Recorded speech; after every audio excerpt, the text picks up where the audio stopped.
All right. Welcome, welcome everyone to a live taping of PincheAls garage. Trying to get you guys as close as we can so you guys can see everything that's going on here. All right. So I know, and I'm gonna say this one more time. I know the engine bay is dirty. All right. I'm out here in wilderness right now and in Arkansas, so if you don't like bugs, there's gonna be a lot of bugs. But I gotta deal with it right now. So what we gotta do is that we gotta do a full engine flush, and I didn't want to do it inside the garage because it'd be messy as F.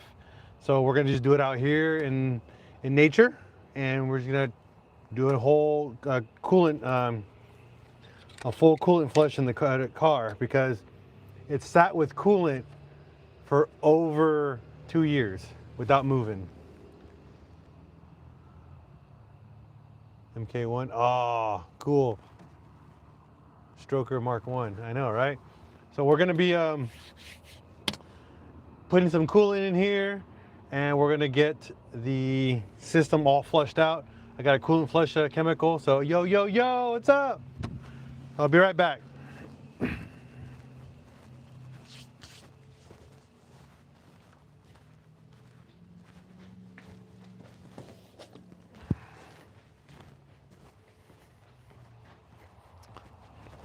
First off, you need a lot of water. So if you don't have water, get a lot of it because you're gonna be dumping a lot of water.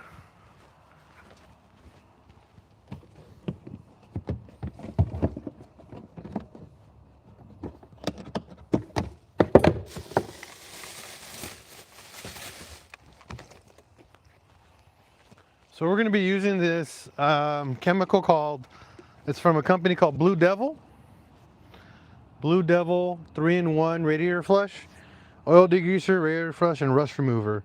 So with the cold engine, remove the radiator cap, drain cap, drain completely everything. And then when disposing, okay, who cares about that? It's drained. Drain cock, blah, blah, blah. Add the flush, top off cooling system with water. Replace radiator cap. Product services up to 12 quarts. Start engine, run heater on max for 20 minutes. For deeper radiator cleaning, drive your vehicle for 1 to 2 hours. The product can remain in the system for up to 4 hours. Do not let the cooling system temperature fall below 32. Allow engine to cool. Flush cooling system thoroughly with water until cleaner is removed. Close drain, install required amount of antifreeze. All right. So pretty much, we're gonna dump this whole thing. What are we doing today? Well, easy daisy. We are gonna flush the coolant system on this car because it's got a lot of rust in it and we gotta fix it. I gotta put the handbrake on. I didn't even put the brake on. So we're gonna just dump a bunch of this stuff into here. Now I don't have a traditional radiator system. I have a coolant ball delete set up in my car.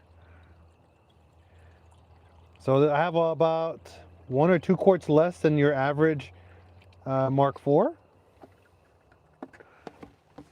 So this is gonna be pretty quick actually. So while you guys are here and enjoying some of this, ask questions.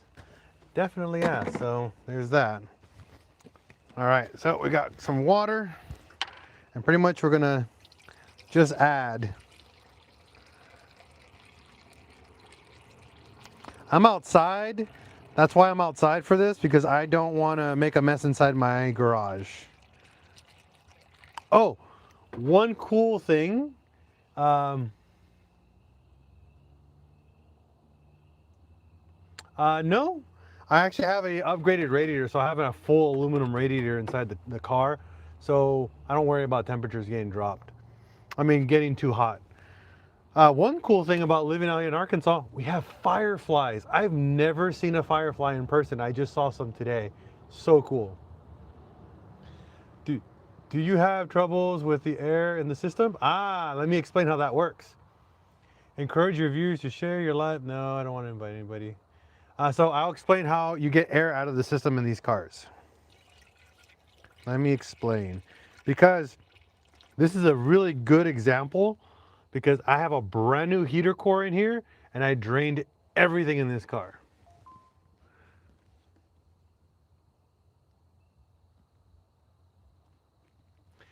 AI summary. All right, so we're just waiting for this to dump as much, gobble up as much water as it can before I turn the car on. And then we're gonna run the car. All right, I think that's as much water as it's gonna take right now until we turn on the car. Now, if you ever only coolant, never water. So right now we're just dumping water in it with a pretty much radiator flush system, because we're gonna put a 50-50 mixture of G13 coolant in my car, because G12 is harder to find nowadays, but you can run G13 on these. Does that support? I know. So all right, let's get going. Let me turn this thing on. If you don't like noise, definitely turn your volume down. Injector number 1 has a massive vacuum leak, so the car is going to be revving kind of odd, all right? Water clogs radiator and water pumps turns to rust. That is accurate. Yeah, you're right.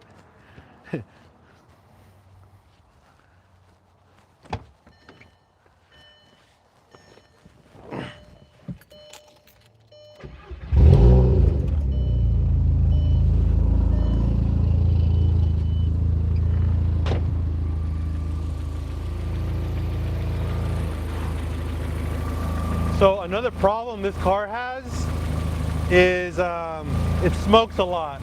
And it smokes a lot because of this injector and this fourth cylinder. This fourth cylinder is getting the puddles of fuel, and because it's not tuned right. And the reason why it's not tuned right, because I swapped out my manifold, and I'm on a mathless tune, so it won't adjust fueling based off of that. And it's only adjustable depending on how it's running.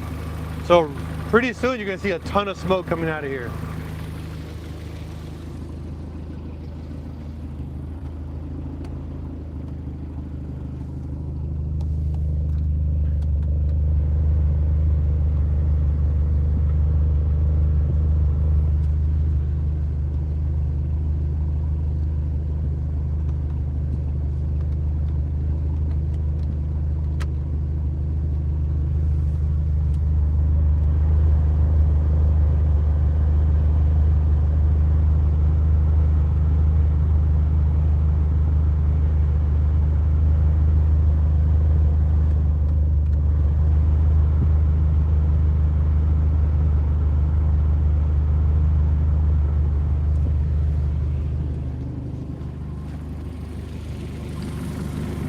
So as the car runs, we just gotta let it warm up. The smoke came from the turbo exhaust manifold. So the smoke that comes out of back here is actually smoke from the wastegate. So there's a wastegate that has failed on here. My external wastegate's actually gone bad. That's why I gotta get that replaced as well. But you'll see pretty soon that the smoke is going to be coming out of the exhaust, and then it's going to backfill and come out through here.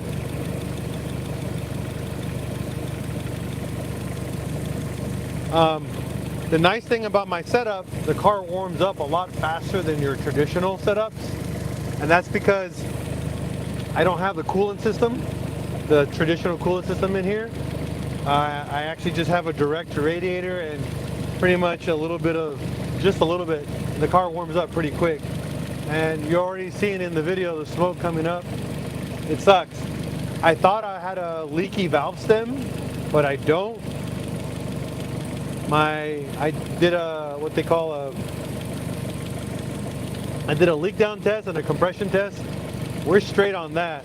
So my head and my pistons are right. So I thought it was an issue with the head, but we're not. So I called my tuner and explained to him what's going on. And he immediately just said, yeah, you swapped out the manifold, so you're going to get improper fueling, so you're going to get a lot of smoke because it's puddling.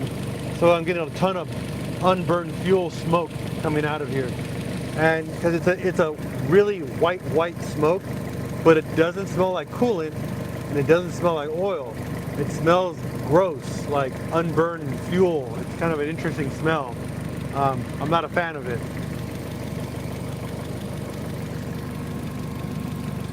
So as the car warms up, keep adding water over and over and over.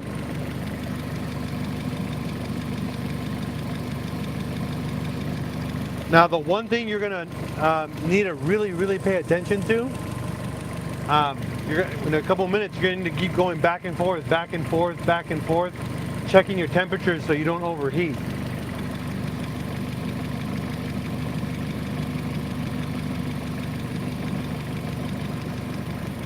And the reason why you're going to overheat is because my heater core isn't full of water yet. Of course I drained the fluid. I drained it a week ago. Or 2 weeks ago. So I know that.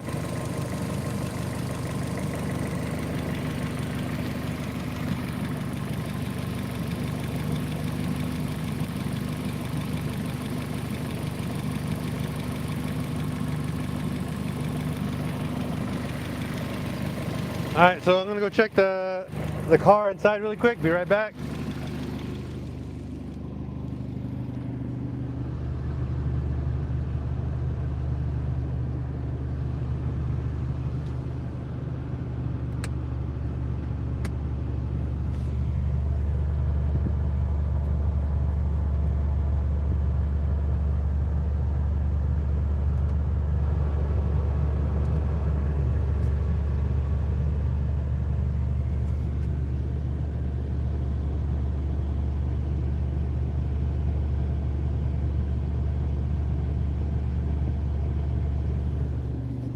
All right, good news.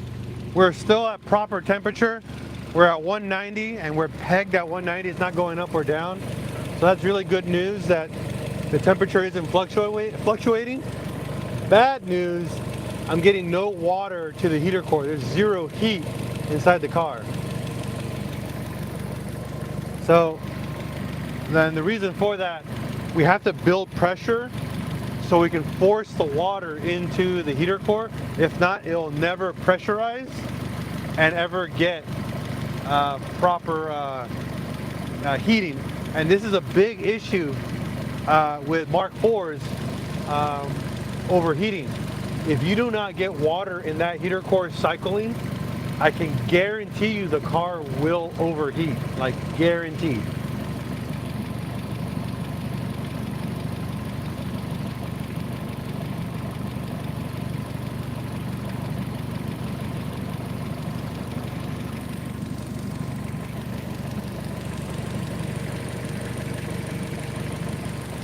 All the bugs.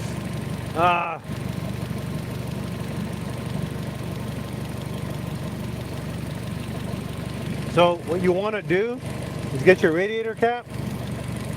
In my situation, my radiator cap, if you're stock, don't worry about that. And then you're going to close it and you're going to squeeze the lines. You kind of want to force water into the heater core.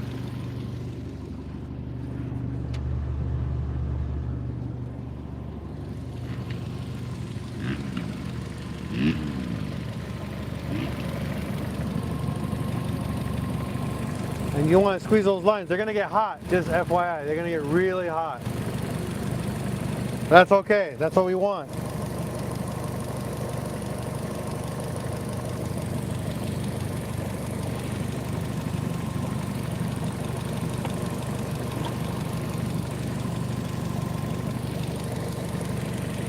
Gonna open this back up and then keep adding water.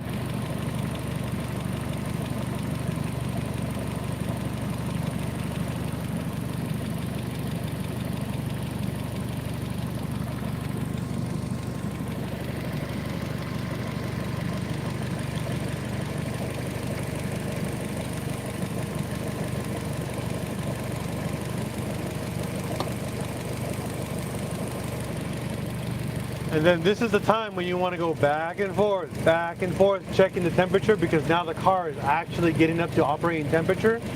And this is where you can run the risk of overheating if you don't pay attention to temps. Oh, and don't forget, give it a couple revs.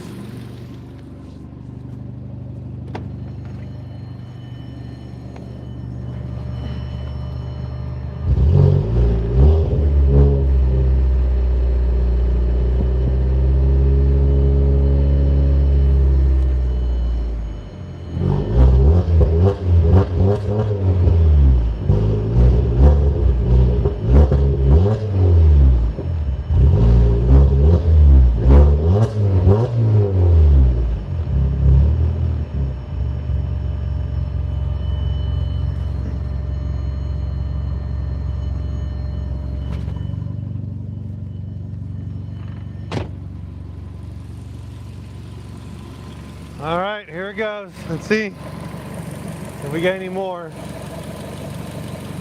What are we doing, Wayne? Well, we're trying to flush the coolant system. Whew, now it's hot. But it's still not boiling, just hot. You need a rag.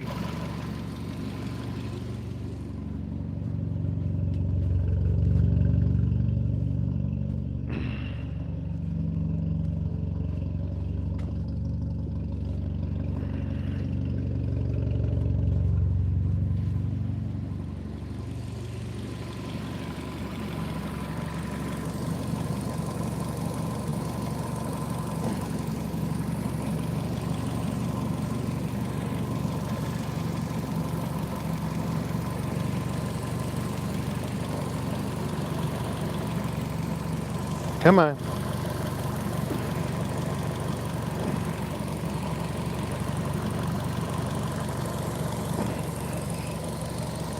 It's gonna be difficult. I can't get this thing has been so rusty, it's hard to take it off of here. Nice intake with the stock fuel rail. Come on, buddy. I have the aftermarket fuel rail, I've just been lazy to put it on. I actually have the matching fuel rail and the steel braided lines for it. I've just been lazy. There we go.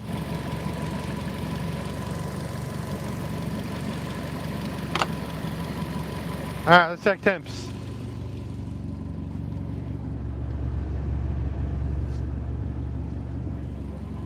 All right, temperature hasn't gone up yet. We still got to work on it.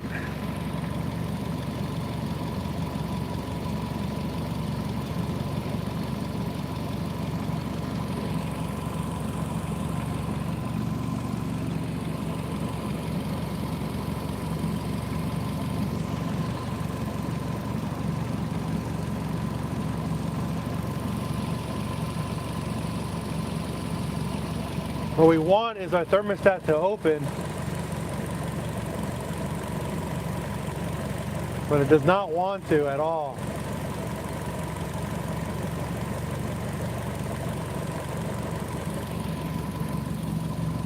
But we're getting there. We're getting there. The temperature is going up, so we'll get there.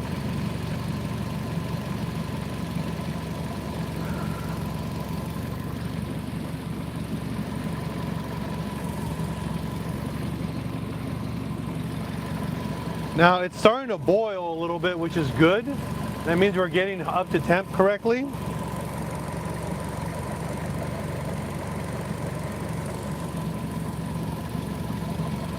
We just gotta hope for the dang thermostat to open.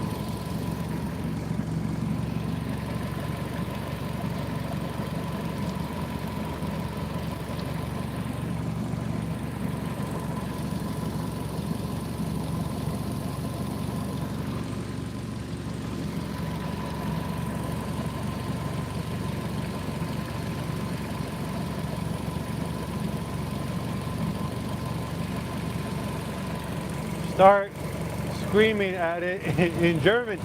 Scheiße! Scheiße! It'll open, right? Niet! Niet! Scheiße! Pfaffenuggen!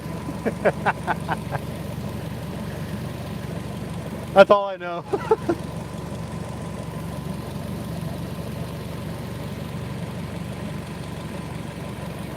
Hey now. I'm gonna go check the temp inside. Good enough. Well, what is it? That thing hasn't run in a really long time. Or needs some valve cover gaskets. Yeah, I'm gonna put about, it doesn't leak oil, but I definitely need to put new valve cover. I'm gonna do a lot of stuff, don't worry. A lot of stuff is coming. It'll look like a brand new car when I'm done.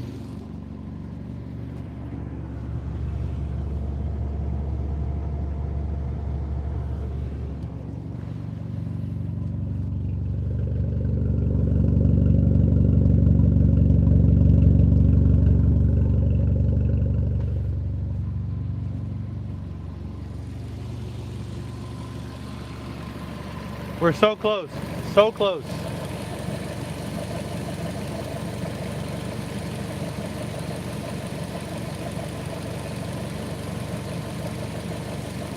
Yeah, all this smoke sucks, man. And again, like I said, it doesn't smell like burned oil. It doesn't smell like burned coolant. It has a completely different smell and it's really annoying.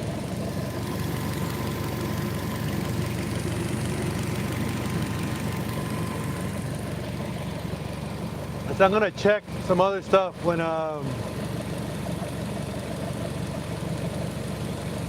gonna probably take the valve cover off. I might take the head off too and inspect everything. Blow by, so I thought it was blow by as well, but it has perfect compression, 180 all the way across the board. I did a leak down test, perfectly sealed head, so no. 5 layers of dirt burning up. I mean, oh no, oh that's steam. That's actual steam. It finally, the radiator finally turned on. You see the fans? They just turned on, so they finally kicked on. So now that means the heater core should be open.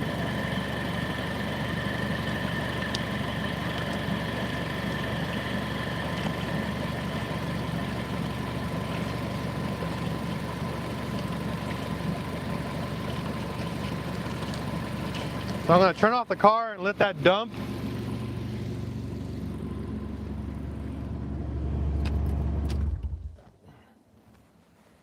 So one thing that I will tell you guys, I'm getting no water in the radiator right now. I'm at the radiator, the heater core. There's no heat in my heater core right now. So that's not good.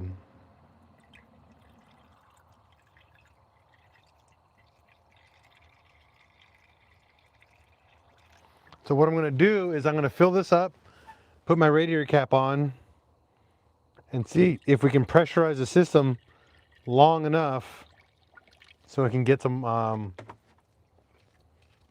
do you say, get some water in that heater core. Because if I don't get any water in that heater core, it's never gonna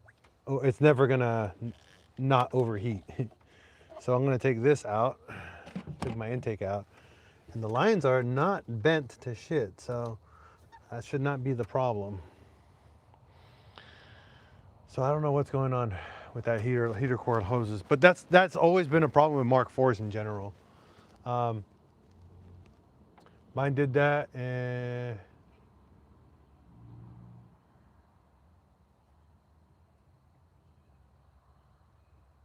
block test. I'm probably gonna do that. That's a good idea. I'm probably gonna do it. If it is, I have another motor for this car already, but I really don't want to tear it out after I've done all this work to it. But you know, no big deal. Easy to fix, cheap to fix.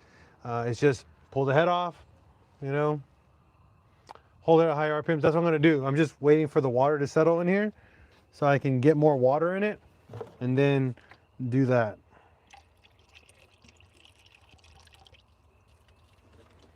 Because I want the radiator cap on. It's gonna get really hot for me, unfortunately, but that's what has to happen.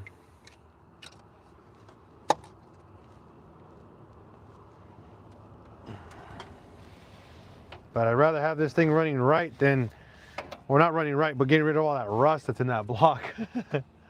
Just joined. What's the issue? No issue. We're just cleaning up the cooling system right now for tonight because I want to drive it. I really want to try driving it. So, is that well water or city water? This is actually a 5-gallon jug that I poured into. How do you say? I pulled the distilled water into here. So, got more distilled water here. It's getting clean, kind of. Yeah, kind of. Hey, Wayne. Hey, I got some, it's clean over here now. Look at this, it's nice and clean. Got some water on here, clean that off. Look at that, it's got black paint. You can see it's actually black, look at that. See, it's already getting the cleaning for you. Here, we'll clean off the manifold, look at that. That's 2 years of California dust right there for you. Look at that, nice and pretty. Woo!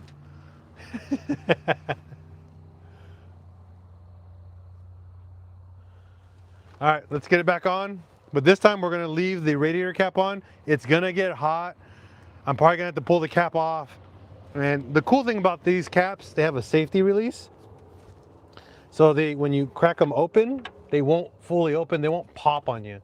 You just crack them open and just dump a bunch of coolant, and then you can, once it loses all the pressure, then you can take the cap off.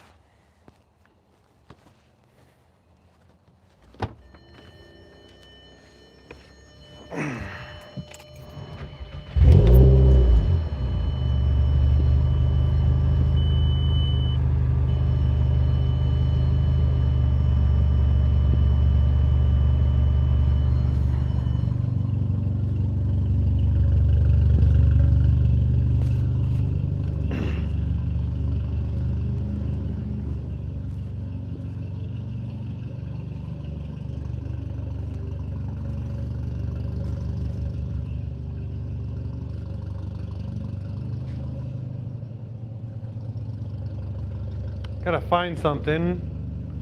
I don't know where it went. Here it is.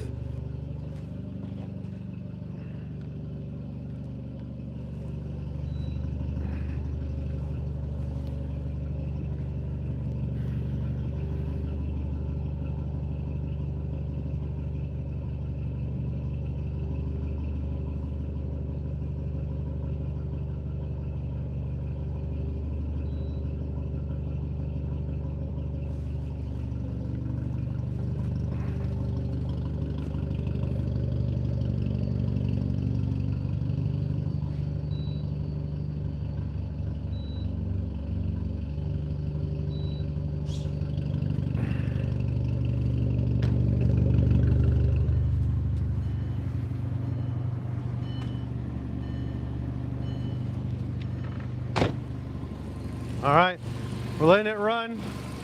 Let's see what happens. All right, I'm back. Let's see. California desert sand, burning oil. Is it overheating? All the smoke puffed back by the turbo. Yeah, it's so the smoke comes out of the wastegate dump pipe because it's not sealed. The dump pipe just so the wastegate comes down and the dump pipe goes into my downpipe. And it comes right there. So if anything comes out of there, it kind of backfires back out, you know?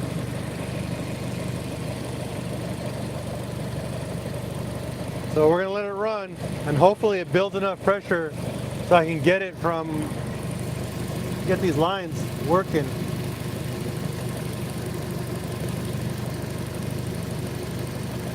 Because I have water, I have the pressure in here.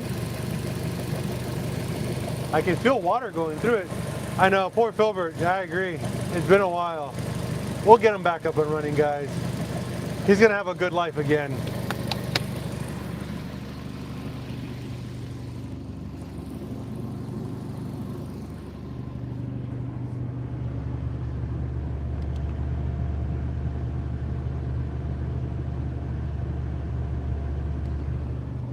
We're gonna rev him up.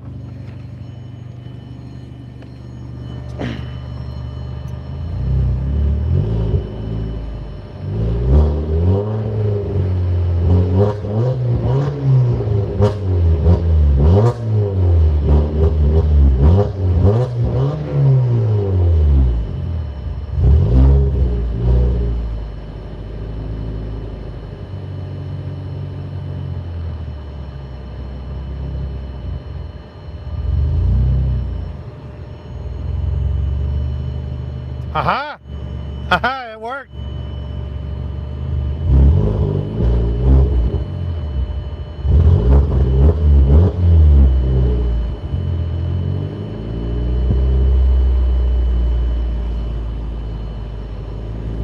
We have heat.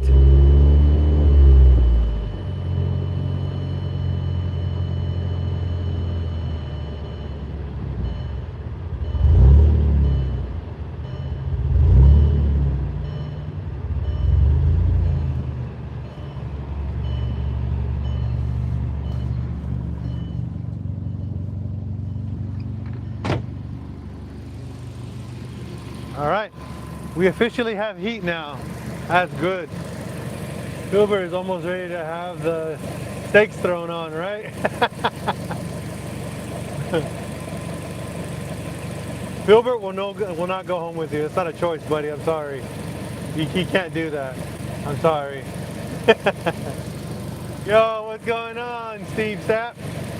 So we finally have heat in the car. So that's a big plus already. So now we're just gonna let it run and cycle through for about another 10-15 minutes.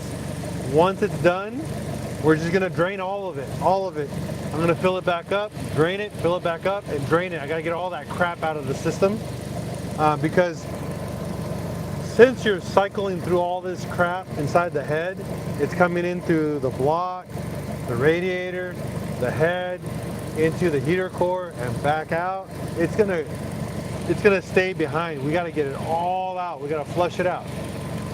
You see, I'm working on a 2001 VW Jetta VR6 currently right now. I'm trying to find a way to change the upper chain without removing the bottom cover. Just bought a riveting tool. Guess what you have to do? You have to pull the transmission and the chain. Just so you know, the chain goes all the way to the bottom by the fuel, oil pump. You have to pull the transmission out, and upper and lower covers have to come out. That's not a choice. Sorry about it, man, but you have to do it. Not a little 4-cylinder.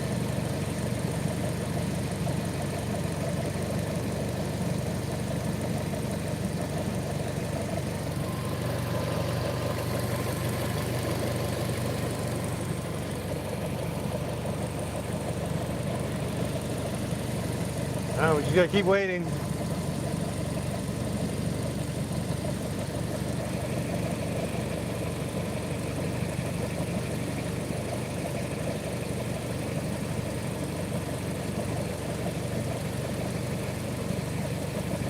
Yeah, you have to. A lot of times you have to do the turbos from the bottom. That's true. What kind of car is this? This is a Mark IV 1.8T, so a 2002 Volkswagen GTI with a big turbo, full integrated engineering rods, full Ferrera valve train. So yeah, it's got all the high horsepower stuff. Engine makes about a little over 450 horsepower, by the way. There's 4 little cylinders. All that smoke you see, I don't know what it's from. I'm gonna figure it out this week.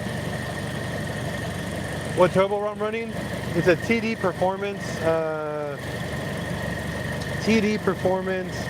T-Force 70 mil turbo with an AR63, so pretty much 70 mil on both sides. But I'm getting ready to get rid of it. I'm gonna go to a Precision 6266. I'm running 880cc injectors.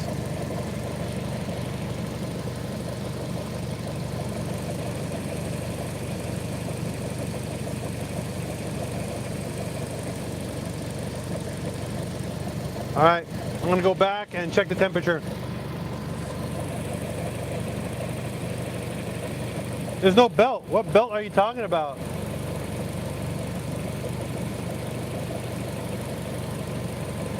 Yeah, there's no belt here. There's only 2 fans right here in front of the radiator, and they're like, like 4 or 5 inches away from my hand. We're fine. I don't know what you're talking about. Get your hand away from the belt. The belt's over here, and it's covered. There's no pulley here. Have you ever seen a Volkswagen? Have you ever seen a 4-cylinder engine? The belt's over here. And the alternator's underneath my intake manifold. I can't get anything to touch it. Yeah, the fan The fan is like 4 or 5 inches away from my hand. It's clearly perfectly safe. You're good, man.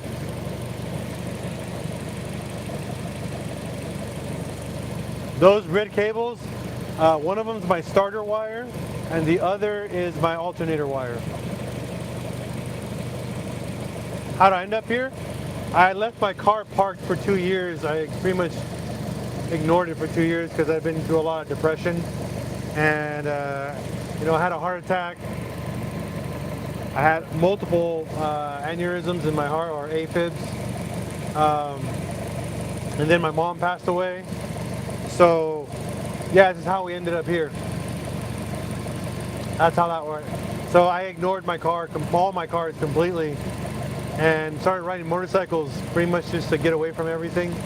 And that was actually a very, very good gave myself medical advice, right? And that was the best medical advice I ever given myself.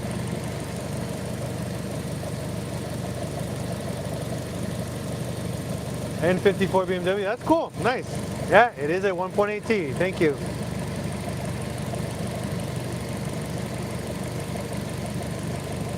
All right, so we're gonna check temperatures. I'll be right back.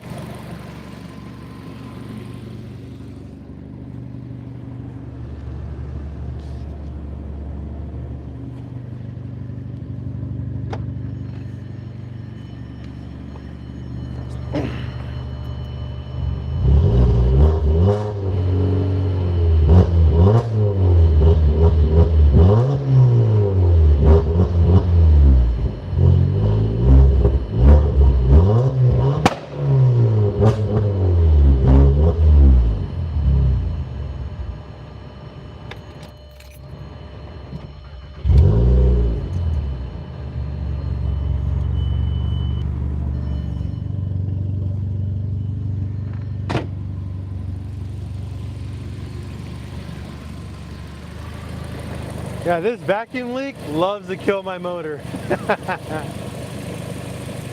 Pop-Tart bangs are always bad, I agree. And I keep forgetting that this car has that stupid tune, and I keep forgetting to tell Trent from Boost Dynamic Tuning to get rid of it. I just keep forgetting to do that. Look at all these spider webs, man. Look at this. Cobwebs for days. But that's gonna go away. I know you heard it.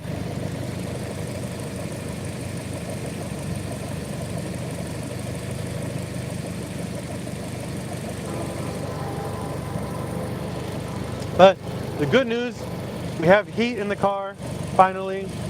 On top of having heat, the temperatures are steady, 190 degrees, which is what we want to be at. And the car is sounding perfectly fine. It's idling beautifully. So I'm pretty happy on that. Yep, integrated engineering, intake manifold, 800cc injectors, Audi R8 coils, red coils. These are pretty much higher output voltage. Doesn't really matter. They don't make a difference. That's why you see this metal plate on top of here. Again, full Ferrera valve train. Supertech valves, but the springs, the retainers and all that from Ferrera. We have, on this motor, I put a TDI crank, so it's a 1.9 liter. It has integrated engineering rods and Wesco pistons on this one. My other motor was like full stock, everything, but this one we did a little crazier. We swapped some things out afterwards, made more power with the 1.9 liter. Had better flow.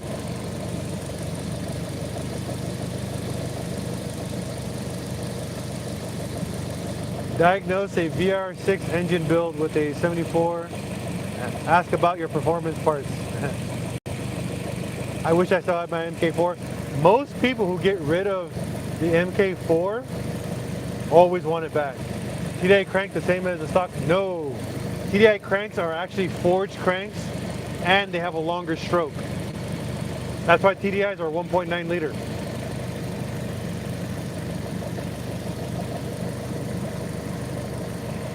You can also use a 2.0T crank as well. The Mark V 2.0T can go into these cars. The first generation 2.0 Ts are actually also cranked, forged cranks. No, don't change the rods. It's just a longer stroke. So you get, I'm sorry, it's a shorter stroke. Sorry, it's a shorter stroke, so you increase your volume. You go from a 1.8 to a 1.9 liter. And then if you want to go to a 2 liter, then you swap out your pistons for a smaller piston, and you also go big bore, and you can go 2.0 to almost a 2.1 liter on these engines, and they are amazing once you go to a full stroker 1.8T. They make so much more power. No, don't change the rods, you change the pistons if you want to go even higher in a volume. If not, leave it alone and just put a crank. So you'll go from a 1.8 to a 1.9 liter just with the crank swap. And it's way more bulletproof as well.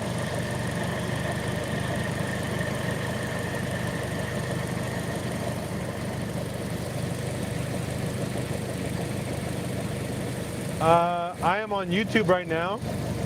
I'm also on Twitch. I'm actually going to get into gaming, back into gaming again too.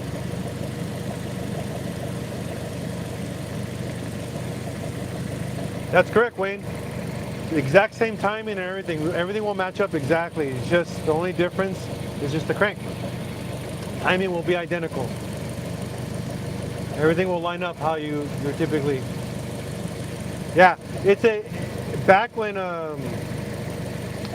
we wanted to go cheap, bigger power, we would do TDI crank, AEB head, and that's it. And easy extra horsepower, especially if you want to go into the high horsepower range. I'm gonna go check temperatures. I'll be right back.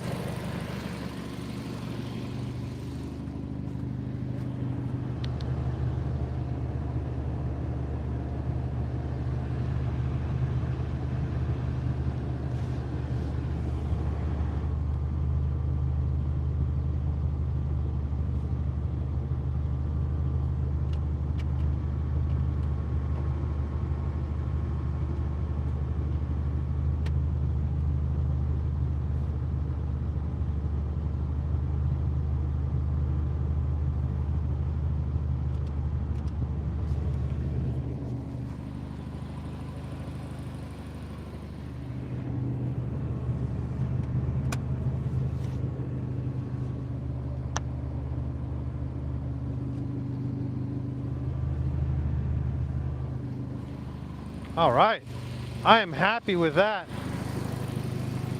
Turbo's flowing. Everything's running really well. So use 1.8, yep. Does anybody else have questions over here? Nope, we're good. All right. I'm gonna give it a couple more minutes and then I'm gonna call it a night. And then I'm gonna go down here and I'm gonna crack the pegcock on the radiator and dump all the junk. Tight space? Not really. I mean, here, let me show you a better view.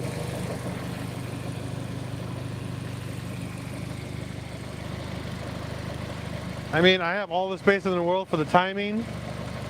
I have all the space in the world over here for my transmission service. If I wanted to pull the radiator out, if I had the factory manifold, this is like super open. But I have an aftermarket, this is so much bigger than the stock manifold. There's not much room. But if I had the stock manifold, there's a ton of space in here. I can literally do everything in this car without worrying about space.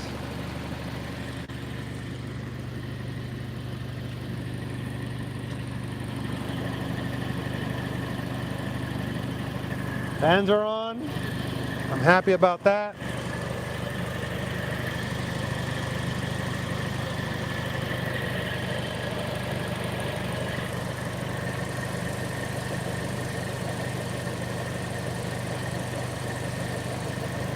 All right.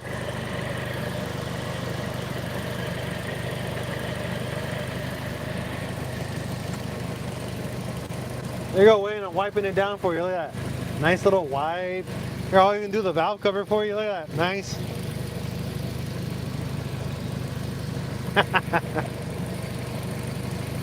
This is for Wayne. Wayne has been bugging me for days to clean my engine bay. I will clean the engine bay, buddy. I'm just not ready yet. Because if I clean the engine bay, that means I'm done. I'm done with the car. Hit the pipe. All right, here we go.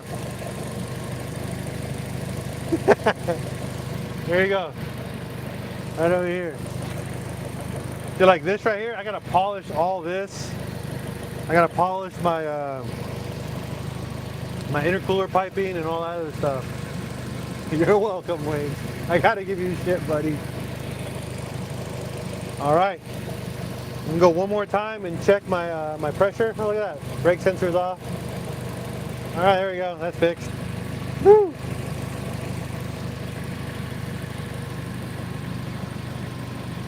I have a 340 LPH. I have the, I think I have the one step down from that. The 280, I believe is what they make. I don't know. I know. Always gotta give me shit, man.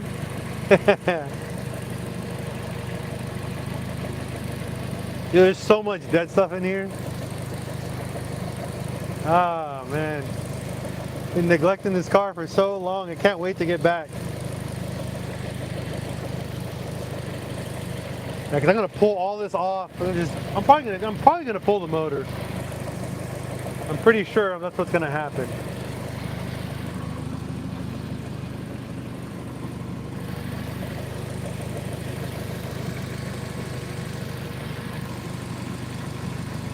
Yeah, the DW65V. Yeah, that's right. That's exactly what I have in my tank.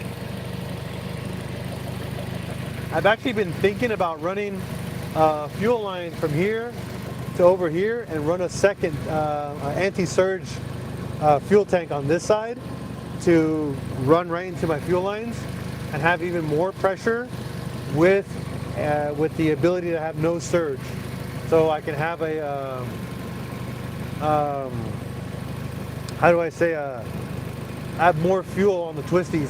So when this car is driving pretty hard, I don't have to worry about the fuel giving me an issue. Case swap the world? No.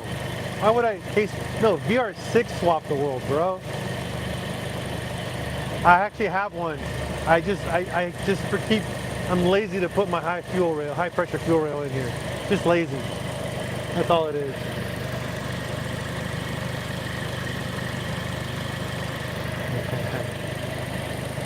Yeah, this guy's all K-swap, bro. Don't K-swap. Exactly, right? You get late. It's just so easy to use the factory one. It's like, ah, done. You know? Put this over here. All right, I'm gonna go check temperature one more time.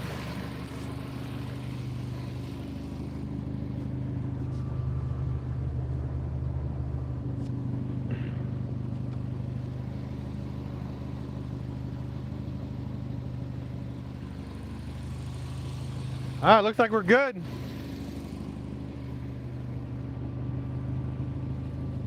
Give it another rev, and then we're gonna call it done.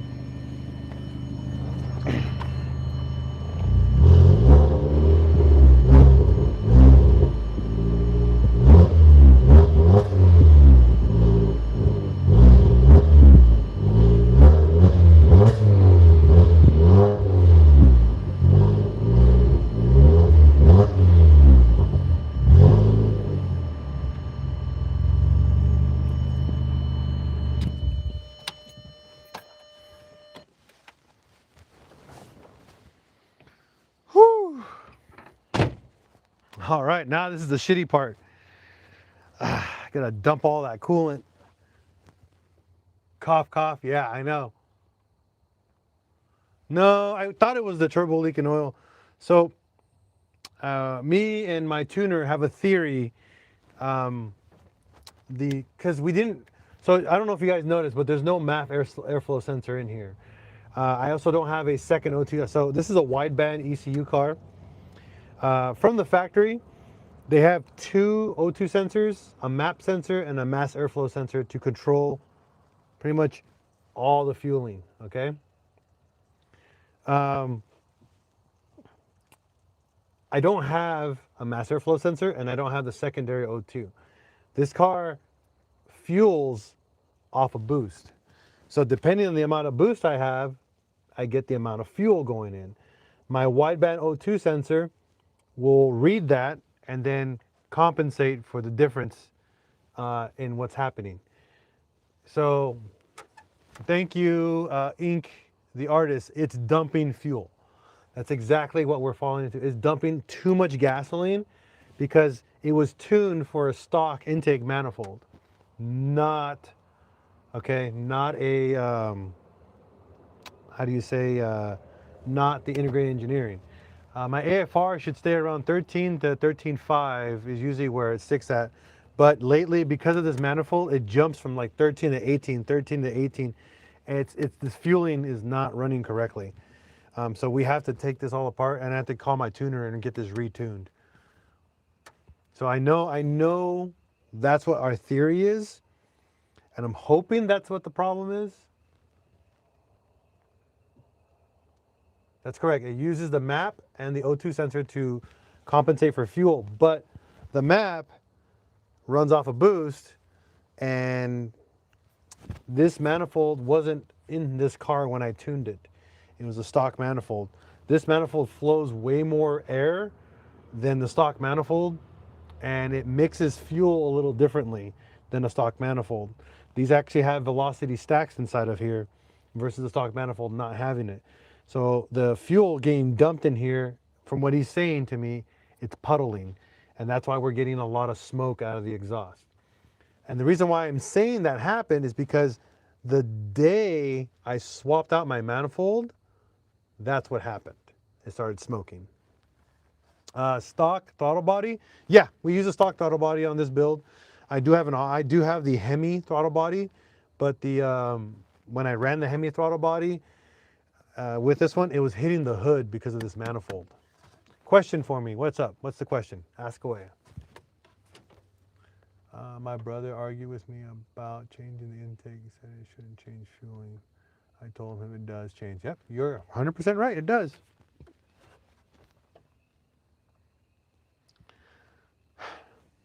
Any more questions? Because I'm going to call it a night. I'm going to go dump all this coolant right now.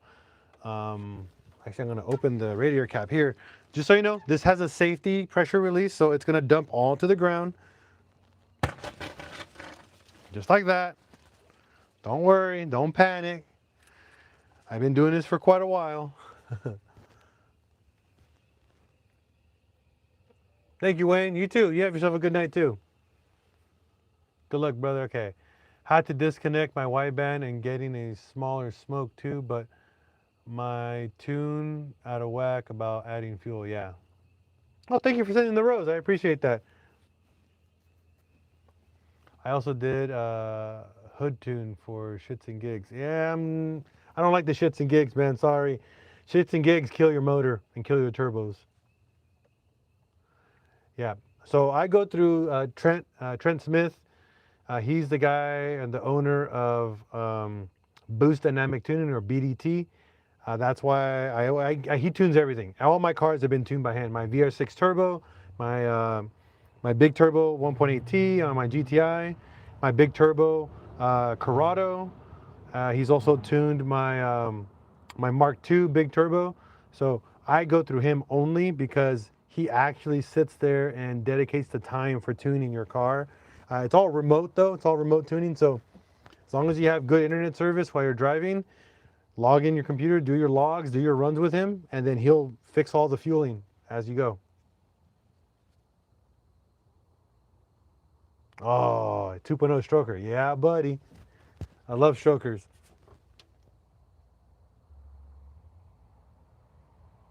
If the coolant smells like fish, leave it alone. Let's see. Let me find out. Hold on. It's a little hot there, you know? There you go.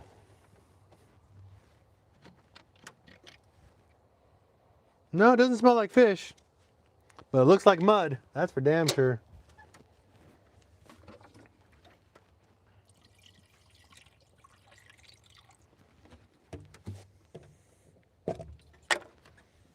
I'm gonna refill my little jug here with my other water.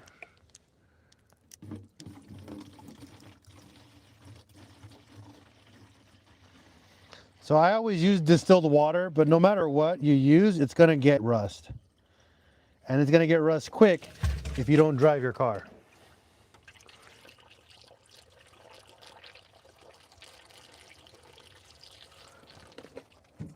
All right, now to open the dang valve down below and dump everything. Let's see what it is. All right, we're good. Okay, so now I gotta see if I can reach it from here. Yep.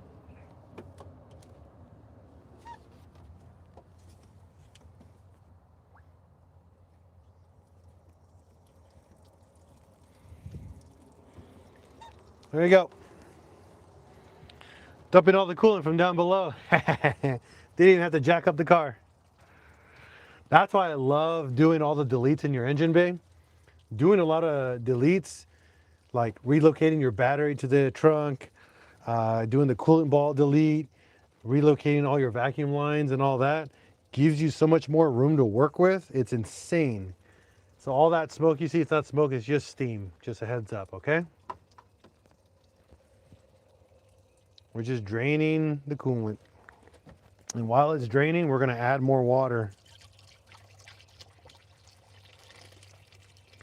So I want it to come out.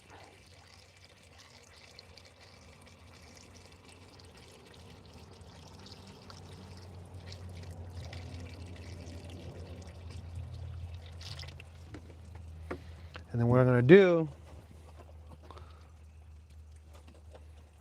is probably fill it up one more time with water, let it run, and see if I can cycle through all that coolant, all that junk coolant in there.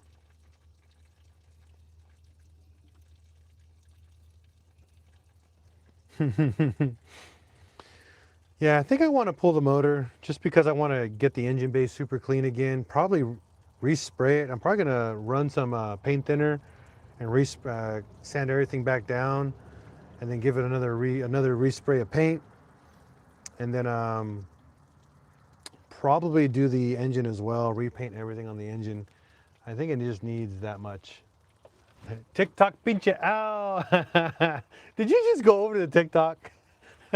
Fucking Wayne.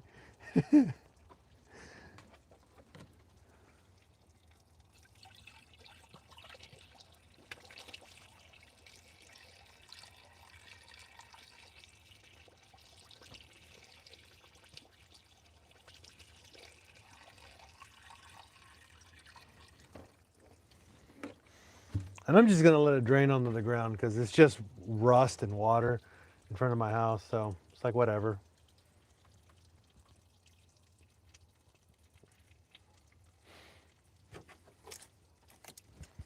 Yeah, I'm also thinking about relocating my power wires. So these two power wires, we're probably gonna run them down underneath the car. I'm probably gonna figure out a way to run them on the frame rail right here on the side, just to get them out of the way. Same comes with the ground cables. So they have a ground wire right here and then the ground wire over here. There's a factory ground point here on the right. I'm thinking about just gonna sand them down and then just move them down below. Wayne, YouTube's on the TV right before you go to bed. Those Arkansas bugs look like drones, right? They're massive. But I've been enjoying, we have fireflies tonight, so I've been enjoying the fireflies flying around. It's really pretty.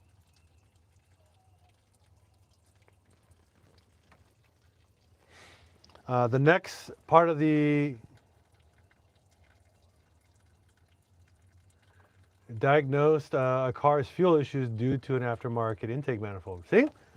Again, a lot of people, you know, want to say it's a head gasket. I hold compression. I did a leak down test. It passed. I don't get any, my coolant level doesn't ever change. So I know it's not a head gasket. My oil, I mean, I have a leaky return oil line, but that's it on my turbo. That's not a big deal. That shouldn't make plumes of smoke like it's doing. So I don't think it's, again, I don't think that's the issue. I could be wrong. I could be very wrong, but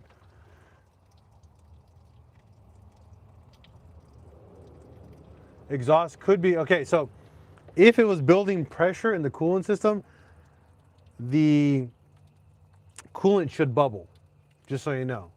It should bubble no matter what, and it's not bubbling. It doesn't bubble at all. So when we filled this up while we were turned the car on for the first time, no bubbles were coming out besides, you know, the air bubbles that are on top because we're adding coolant to a system.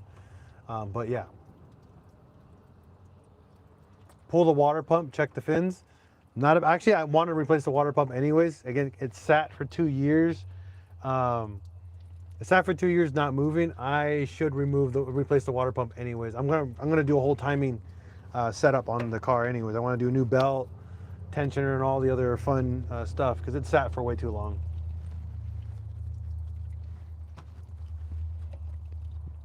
The cool thing is I can pull this motor. I can pull this motor legitimately in like 2 hours because there's nothing to pull anymore. You just unbolt the downpipe, you unbolt the upper and lower radiators or take them off, you unscrew the catch can, the fuel lines, the, what do you call this, the intake, the charge pipes on top, take the 2 bolts off the motor mounts, same with the back ones, and the whole engine pops right out. It's done in less than 2 hours. It's so easy. I think we dumped everything. Yep. All right.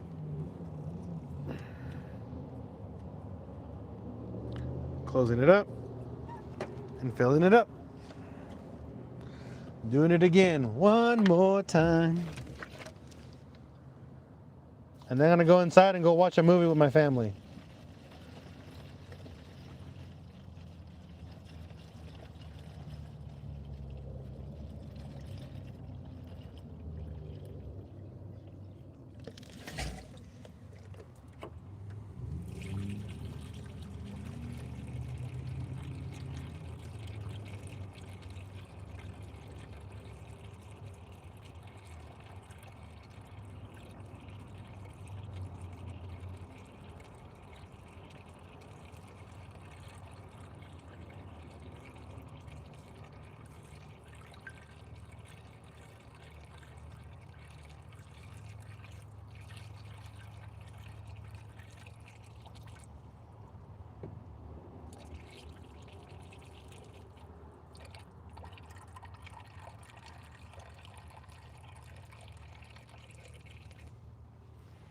Come on.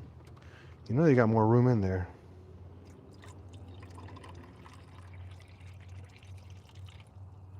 All right. We are officially full until the thermostat opens up and then we can add more water.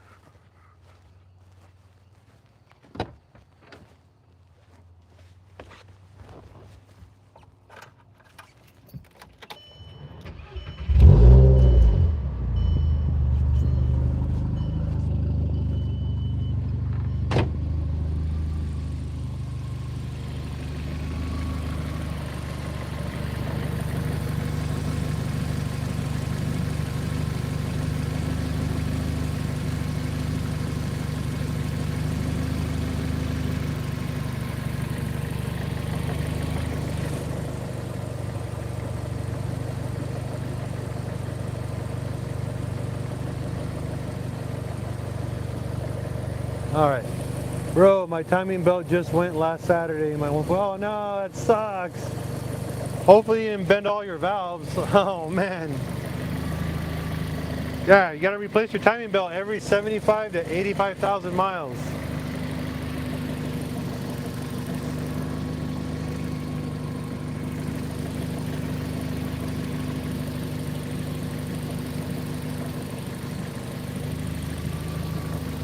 All right. Oh yeah, you're gonna get air pockets, 100%.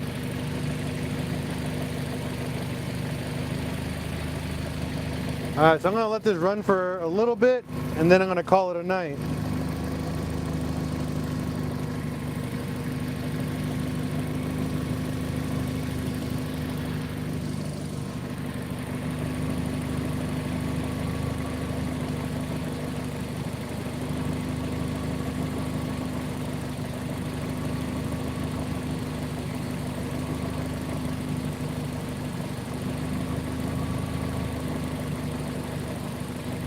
Because we still got chocolate milk coming out of there.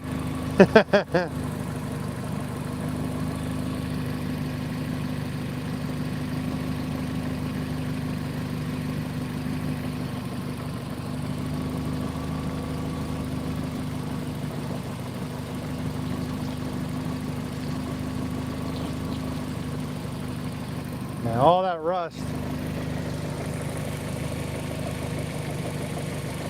So, catch you later, homie. Have a good night. You too, buddy. Have a good night, brother. Be safe out there. Yeah, I'm gonna put a new coolant temp sensor, new timing belt kit, new spark plugs because it has old spark plugs, fresh oil change, new catch can hoses, pretty much all the generic stuff you got to do anyways.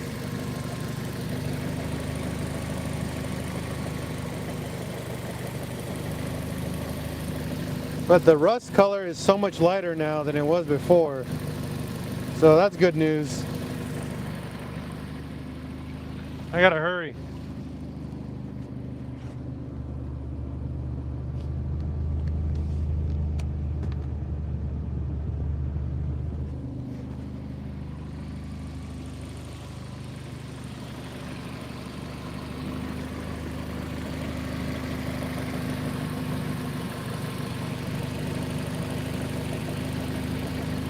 All right.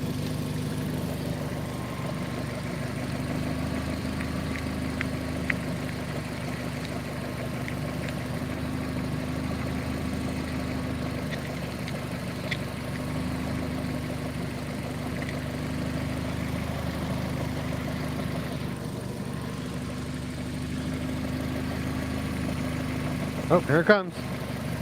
Come on. There we go. Get all those bubbles out. Because every time you empty your radiator, if you ever empty your radiator, what does AI mean? No coolant system. What you got at Warment? I don't know what that is, sorry. So, whenever you drain your radiator and you add more water, you're introducing more air. So you're gonna get bubbles 100% until you get rid of all the bubbles. So eventually the bubbles will go away and then we'll be good. But then the car is gonna get hot and it's gonna start boiling over, so there's that too. But this water is so gross, it's so brown.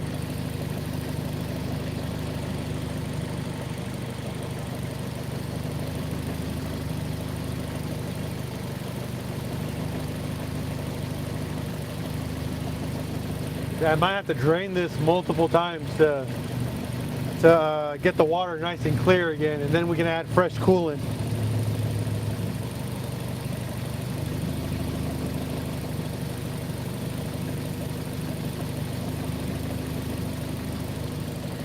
All right, I'm gonna close this up so we can build pressure.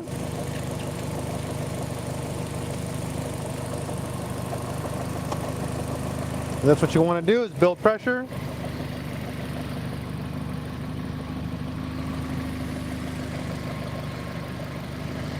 And then we'll see. Diagnosing car fuel and smoke issues. Ask for the car repair kit. Why is there AI summary? I don't want AI summary in this. Why is that on? That's so annoying. But you guys can ask for tips though, that's for sure.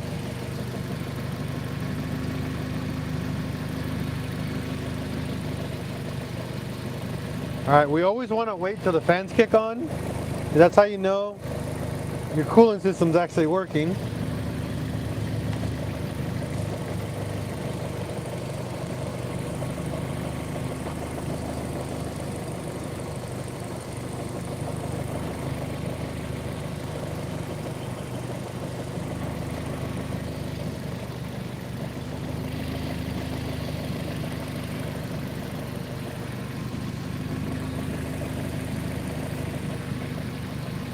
Alright, I'm going to give it a little rev.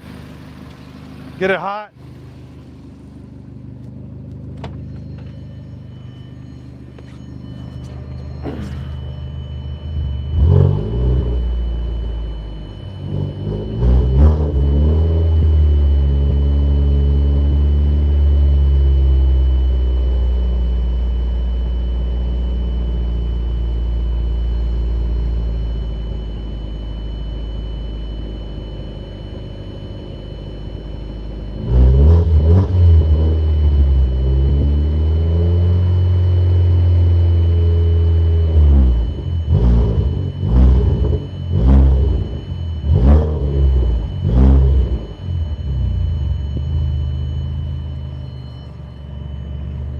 We got heat. We got heat. All right. Heat back on inside. That's good. Do you have any videos on an SAI delete and get no check engine light? So the SAI delete, if you do it, there's a guaranteed check engine light for the secondary airflow. There's no way to defeat that unless you tune it out of your car. I do have a full DIY on how to do it, but there's no way to disable the check engine light for the secondary airflow. The only way to do that is by a tune. Just heads up. I'm waiting for those fans to kick on. Once they kick on, we're going to turn off the car and drain the radiator one more time.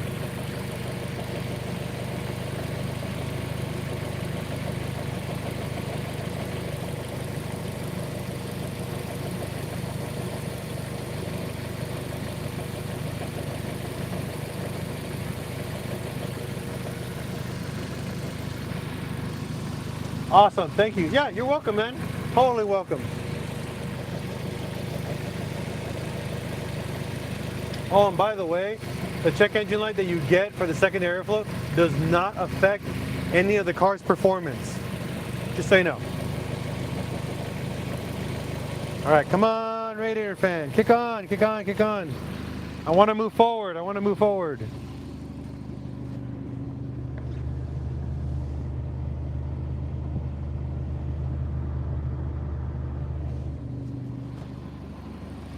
Temperatures are perfect. It is at a steady 190 degrees.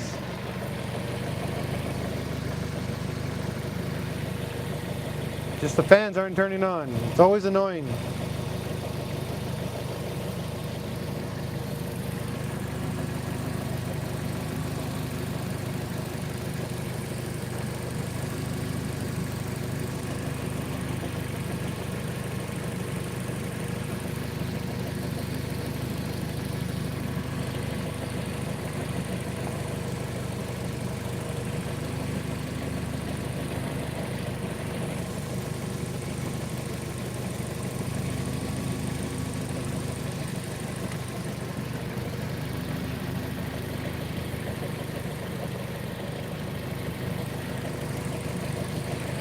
Alright, we're just waiting. Just waiting. I know, it's annoying, right? It's like trying to watch paint dry.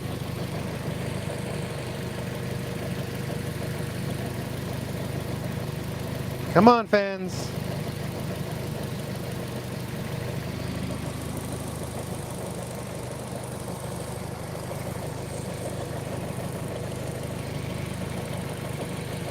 Thank you for tuning in, everybody. Thank you, thank you, thank you. Just trying to finish up this car tonight.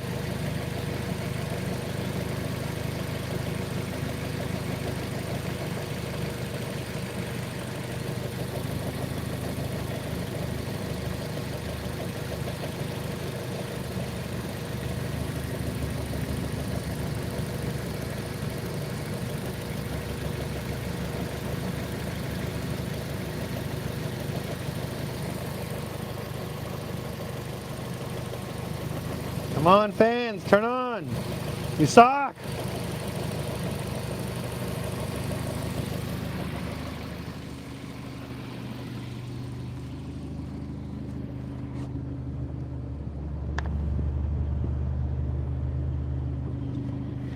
Positive note, heater's still working just fine.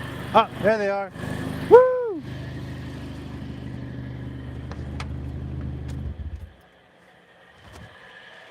All right.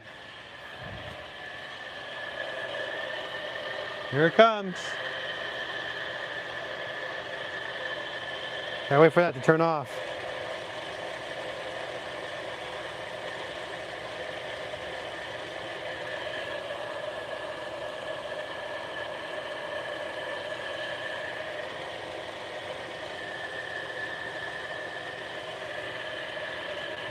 Come on, buddy. There we go. All right. All right, again, I'm gonna open up the radiator cap. Don't worry, it's got a safety pressure release. So when I crank it, it's gonna dump everything straight down and not shoot me up in the face. It's just really hot.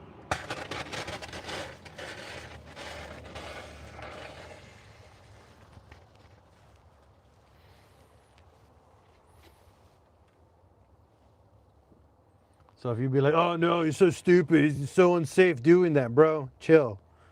This is really simple, really, really simple. All right, we're good, all right?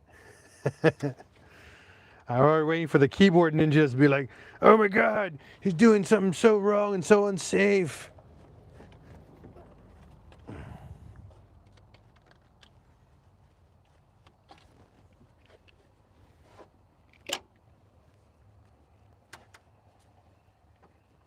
And then we're gonna open it down here.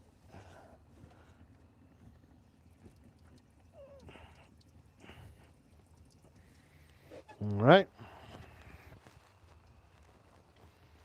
So now we're done for the second time dumping all the water in the car.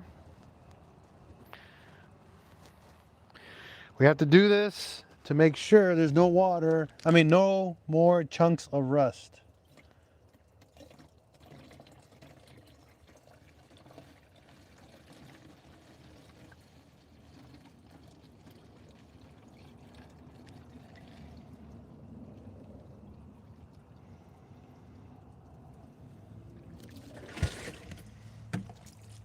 And we just glop, glop, glop, glop, glop, glop, glop, glop, glop, glop, glop, glop, glop.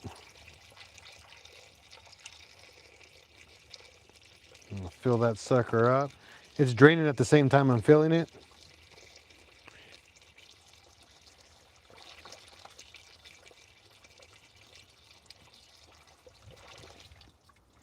Just trying to get all the chunkies out. That's it. What you working on, bro? We're doing a coolant flush on my Mark IV 1.8T. Big turbo setup. The car sat for 2 years, and we're just trying to get all the rust out of the engine and the radiator system because it's rusty and crusty. And we're trying to get this car back up to its former glory. So hopefully you know what that means.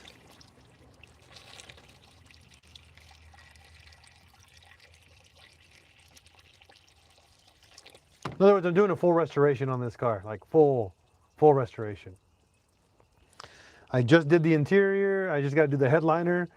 I got a couple other goodies in it, and then we're gonna do the engine, get all the tuning done correctly, fix all the little problems that it's got, get it retuned. Obviously, engine bay washed and all the other stuff taken care of.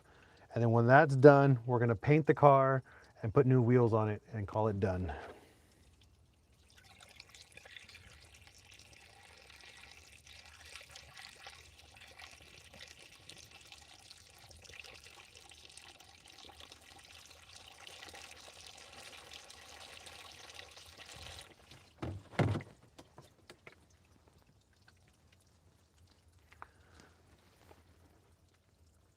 I love that. Thank you. I appreciate that, man. Yeah, I miss driving this car so much.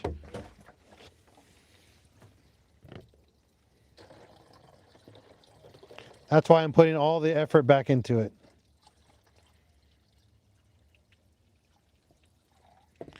All right, I'm down to my last gallon of water, and I'm gonna call this done for tonight.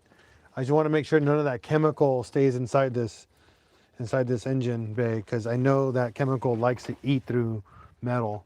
So we ended up using Fix's 06 Corolla.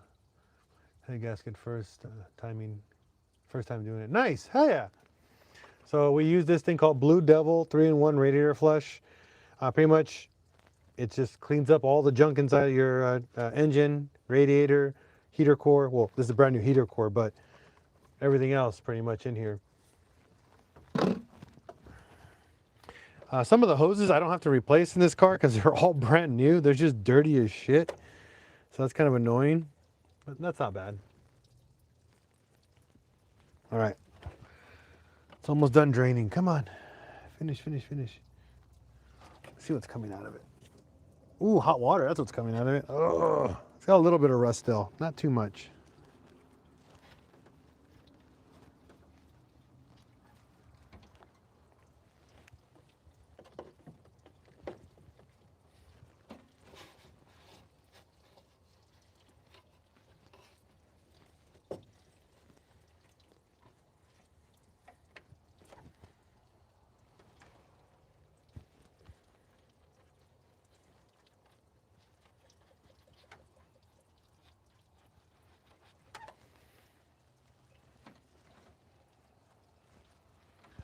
How come you didn't just get a new radiator system? Because it's not just a radiator, that's the problem. The engine sat for 2 years with water in it. So pulling the radiator out and swapping it out is not going to solve the problem. And the radiator is all aluminum, so it doesn't rust, it just tarnishes. All the rust in here is actually from the engine only.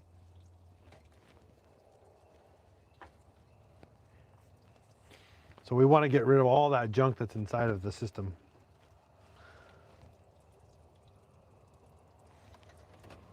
Let's see if I can pull this cap off. There we go. Much faster. Ah, hot, hot, hot, hot, hot, hot. Whew. There we go. That was a lot faster. Just pull the dang drain plug all the way. All right, that's done. All right, that's good.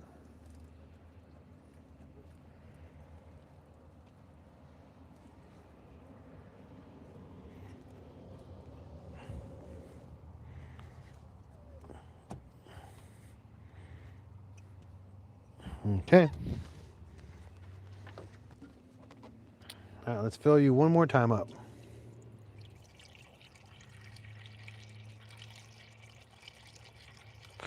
We're going to fill it up all the way, and then we're going to drain it completely and let it sit overnight, completely drained.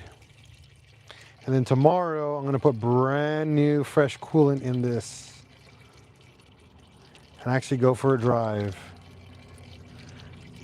I got to fix the O-ring issue too, so.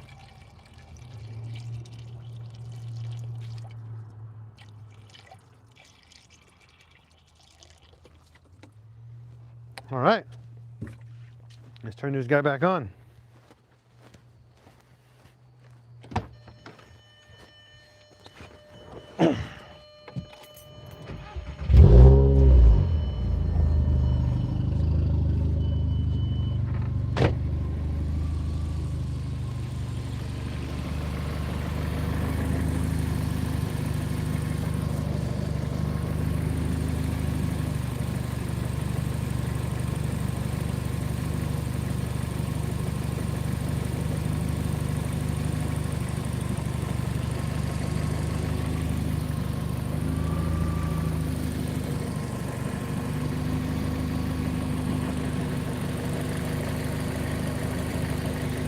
Yeah, the engine is really, really good. I mean, it's a really good motor. It's a not brand new. It's got like 50,000 miles on it, but I rebuilt the motor myself. It's pretty much a 500 horsepower engine, pretty much.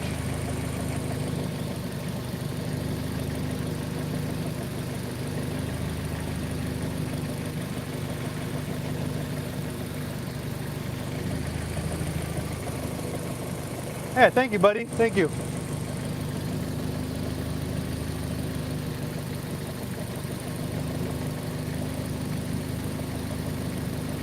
Now, earlier someone was saying, you know, oh, you got exhaust or fumes coming in through the the head gasket problem. And I was like, I would like to say that, but there's no bubbles coming out of this at all. So I just can't confirm that that's the issue at all. You know, the current issue that I have on the car. No big deal though. I'll be right back. I'm gonna go grab something.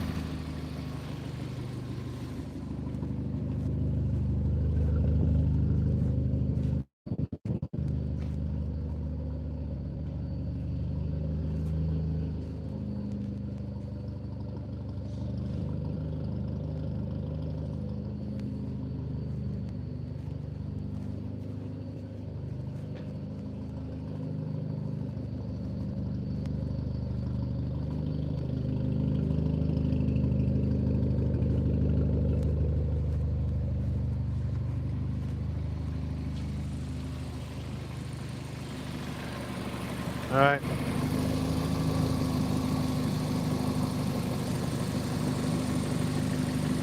Awesome, thank you. Say hi. Oh, hey, wait.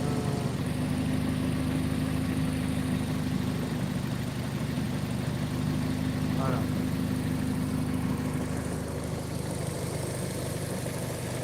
no. I don't need to backflush the heater core because it's a brand new heater core. I just swapped all that out.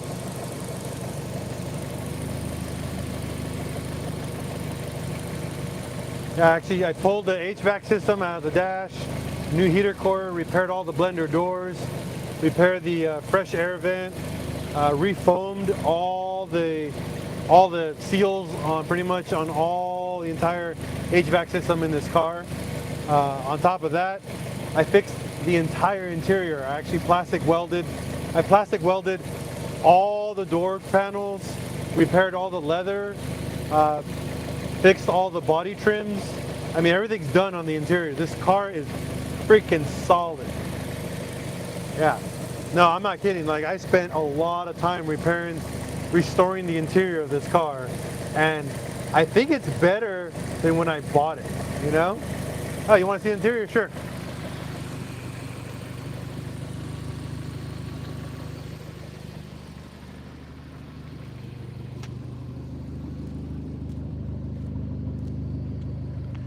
Still working on other stuff, but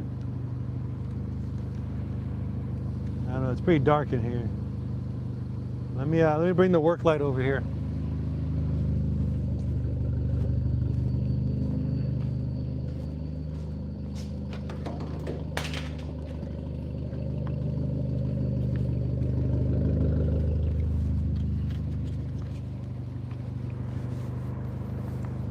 There you go. There.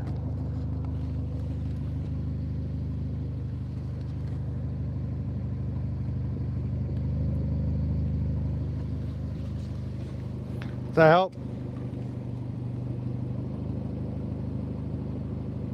I can't see what you're seeing, but and we'll open the door.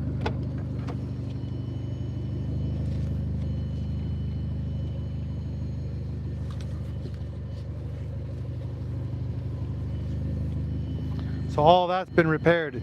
Everything inside the dash and everything's all been repaired.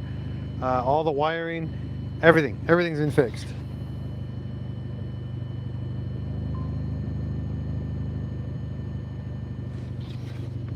And you can see, like, this is my shifter. I'm actually making a brand new center console for this car too. I just did the trunk. It's hard to see because I got stuff behind here, but I built a whole new trunk. All this is brand new. I just actually got my new air tank. So I'm getting rid of this. No, it's a left-hand drive car. It's a standard car. No, air suspension. It's on bags. Still working on the rest of the car though.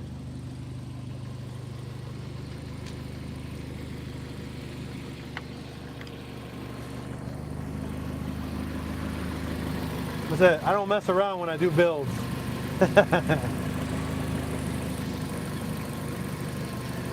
Oh, my wife is calling. Hold on. I gotta turn this off anyways. It's ready to go.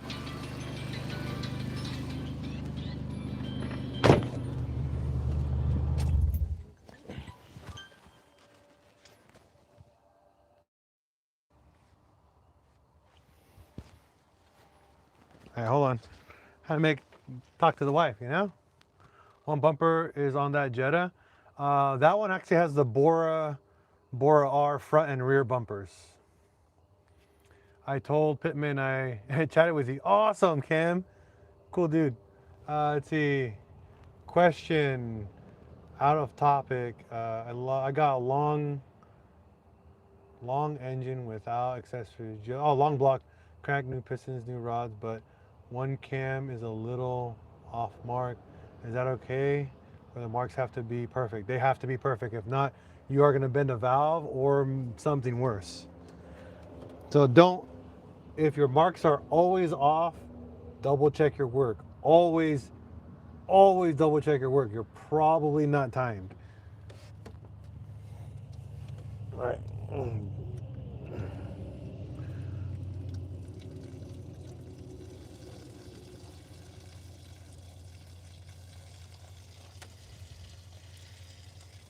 All right, I'm gonna do something stupid. Ah, that's hot, that's hot, that's hot, that's hot. Shit, that was hot, that was stupid. But faster. A lot faster.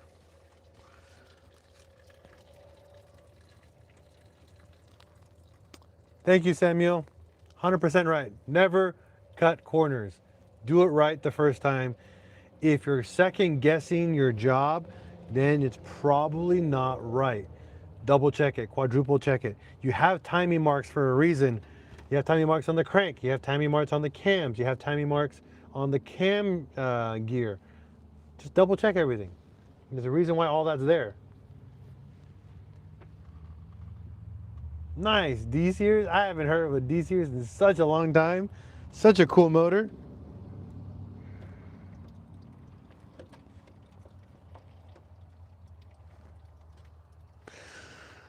All right.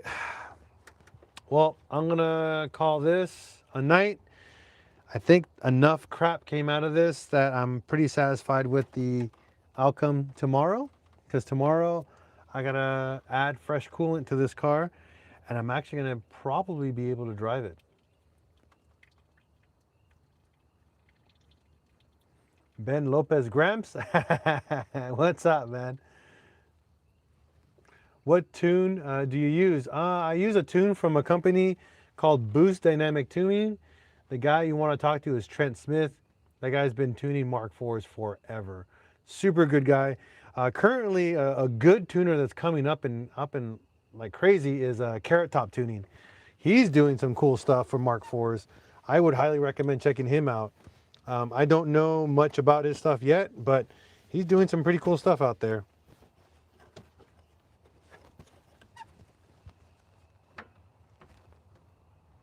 Enjoy the movie. Thank you, thank you. Yeah, I'm going to call it a night. I'm going to go enjoy a movie with my family. It's Friday. Fridays are movie nights, and I kind of postponed it too long already. But I had to get this done. Just followed you. I appreciate it. How much horsepower we're pushing? On low boost, we do about 450. On max boost, we've almost hit 600. And that's wheel, not crank.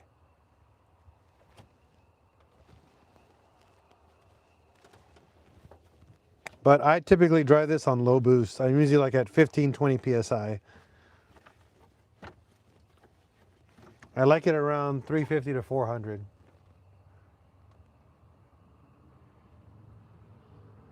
Unitronic doesn't make any more tunes for Mark IVs. They don't support the older stuff anymore. You got to go with people who, how do you say, people who are still keeping up with the older cars versus just focusing on hyper focus on new cars. You gotta go with the people who are dedicated to the old stuff. All right, I don't want to have it. I'm sorry, I don't want to cut anybody out. No, it's pretty well priced. It depends on just what you're trying to do. Again, hit them up. They're very, very reasonable and easy to talk to, and they will give you really good advice. Believe me, everything I've done to this car was because of them and giving me the proper advice before I just throw money at it, right? So I will give you a word of advice. You build your engine, but you do your turbo setup based off of your tuner. Your tuner will tell you the right turbo, the right injectors, and all the other stuff, okay? Don't just go and be like, oh, I'm gonna go buy this turbo because this guy did it. Well, what tune is he running? How did he do that? Don't do that. Talk to your tuner. Your tuner will be like, okay, you did this to your car. This is the turbo I would recommend, or the style turbo. And then these are the injectors, and this is the other stuff I would recommend during your entire build process. Your benefits there, you will probably get a better tuner, a better running car, and you will probably have a lot less problems if you just listen to your tuner. That's it. I'm not gonna say anything else. I'm done. I'm calling it a night. Everyone, thank you for actually enjoying the time with me. This is helping me, go through this a lot faster by myself.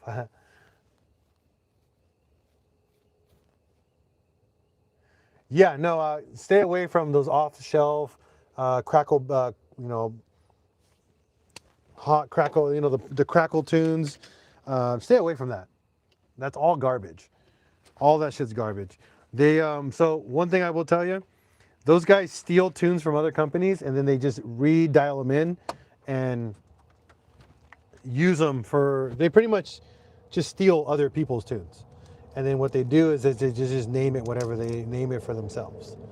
I just started getting into tuning. I actually got UROTuning and I'm going to learn how to tune, but I'm going to learn how to tune with actual doing mapping and reading and doing data logging before I actually do any tunes. But I have my tuner to do all that for me first, but I'm going to play around with another car and learn how to tune stuff myself. All right, guys, I'm done for today. It is late. My family's waiting for me. Peace out. You guys have a wonderful night, and hopefully you guys enjoyed and learned something today, all right? Be safe. Love you guys.